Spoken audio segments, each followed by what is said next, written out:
I never imagined my marriage would reach this point.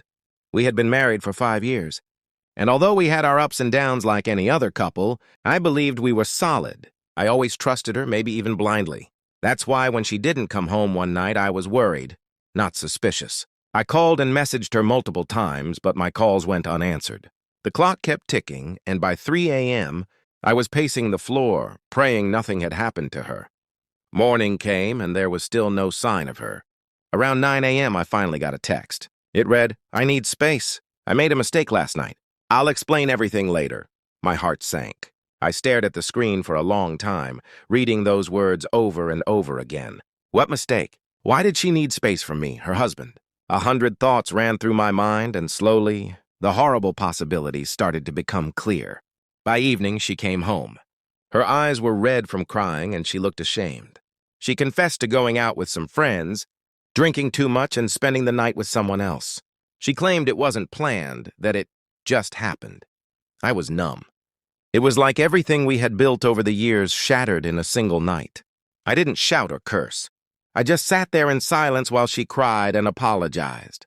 The worst part was the betrayal wasn't just physical, it was emotional.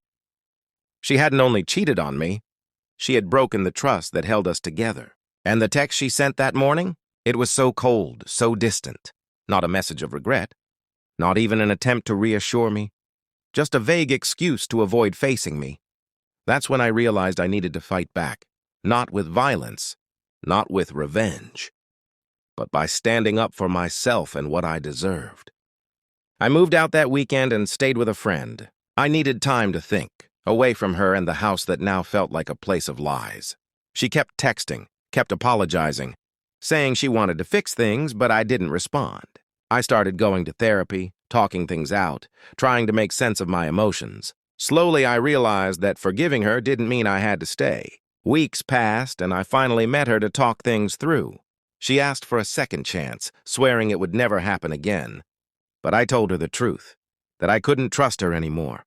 Trust is the foundation of love, and once it's cracked, it rarely holds the same. I wasn't angry anymore, just tired. I told her I was going to file for divorce, and she didn't try to stop me. It was the hardest decision of my life, but also the most empowering. I chose self-respect over comfort, truth over denial. Maybe one day I'll find someone who values loyalty as much as I do. Until then, I'm rebuilding myself. Piece by piece, stronger, wiser, and unwilling to accept less than I deserve.